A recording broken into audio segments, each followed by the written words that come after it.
Bien, bonjour ou bonsoir, bienvenue tout le monde. Merci de prendre le temps de vous abonner et pour l'intérêt que vous avez dans les recherches. On regarde la surface de la Lune avec un télescope de 14 pouces de Celestron, un CGXL. J'ai pris le HD, bien sûr, avec le modèle de télescope. J'ai un Nikon D850 à l'arrière. Le Mare Serenitatis, juste ici, Apollo 17 à la droite, où on voit plusieurs bosses.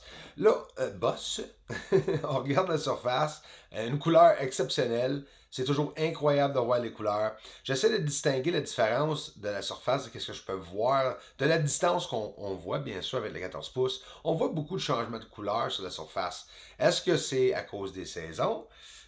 Je commence à regarder. Je prends plus note. Bien sûr que tous mes films sont notés, les dates et tout. Fait qu'on va pouvoir vérifier assez facilement. Parce que l'hiver, je vois quand même de la verdure. Beaucoup de verdure l'hiver. Je pense que c'est février, janvier, février. J'ai déjà montré une surface exceptionnelle. On dirait que c'était l'été.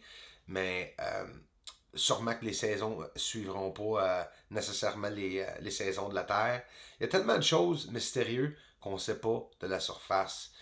La science même, c'est théorie, quand vous pensez à tout ça. Là. On a beaucoup de personnes intelligentes qui travaillent dans la science, mais je sais pas, ils sont tous en train de se s'estiner. Ça reste pareil que c'est théorie. Je trouve qu'on va un peu trop loin des fois avec l'information. Toujours bien qu'on nous a donné au public.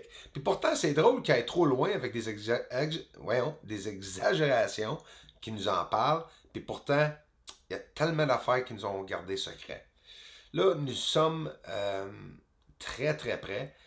Direct ici, c'est où ce que Bereshit aurait supposément atterri. Nous sommes sur le nord-ouest du Mare Serenitatis, juste dans le haut. On est en train de croiser les montagnes Apennines que nous voyons juste ici. Et Cassini qui vient d'apparaître avec l'autre objet blanc dans le centre de Cassini. Et là, on s'en va au pôle sud, Cassini. Pas si pire, on est vraiment proche pour le voir.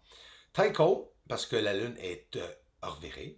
C'est filmé hier, le 9 novembre 2019, pour aller voir dans le pôle sud. On voit beaucoup plus que la dernière fois que j'ai été ou que je vous ai montré. Je ne sais pas si vous vous souvenez qu'on pouvait voir juste les 4 cratères blancs. Et là, on voit quand même, je te dirais une centaine de kilomètres toujours bien vers l'arrière. Avez-vous vu cet objet élongué, si vous voulez? Ça se dit dessus? Oui, je crois que oui. Hein? Une élongation d'un objet sur la surface. Là, on la voit différemment à cause que nous sommes sur le long de la ligne du terminateur. Et on voit de l'élévation. J'ai déjà montré encore différents angles de cet objet. Et puis, ça change souvent, dépendamment où est la ligne du terminateur. Eh bien, ça, c'est la Lune. Regarde le Mare Serenitatis, juste ici à droite, va de l'est à l'ouest. Et Tycho, en bas à gauche, blanc, est rendu dans l'ouest. Fait que la Lune est vraiment revirée. C'est simple, Aristarchus est dans le nord maintenant, sur le haut. Mais en réalité, le nord de la Lune est complètement à droite. Vraiment, vraiment complètement à droite. Regarde, même plateau, cratère. Le cratère plateau s'en va dans l'est, bout de vierge. Bout de vierge.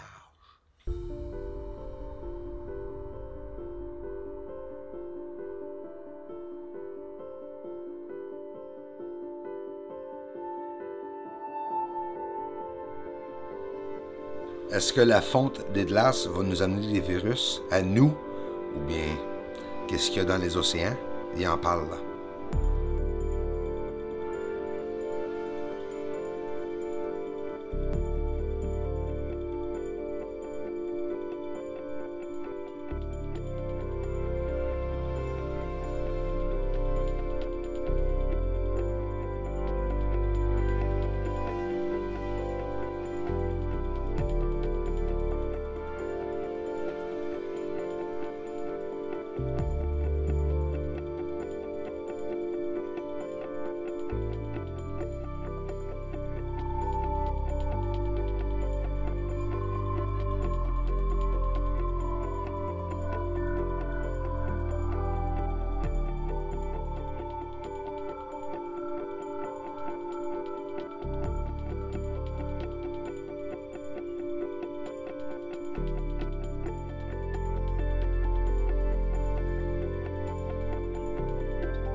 Regardez ici le Mare Serenitatis, comment elle est revirée sur l'image à droite. Regardez toutes les différentes manières que le Mare Serenitatis apparaît durant la phase de la Lune.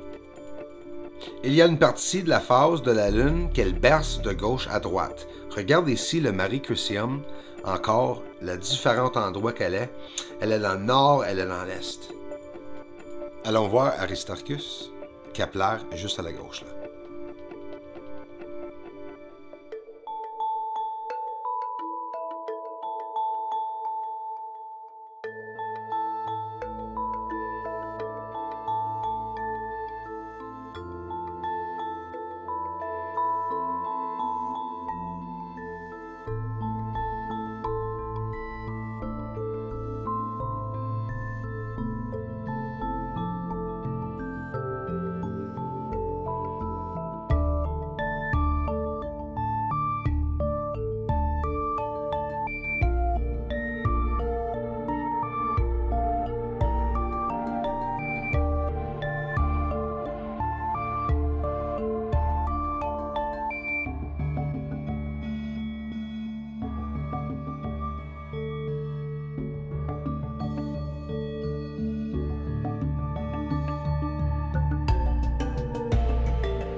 Allons voir des sources d'énergie à l'intérieur de certains cratères.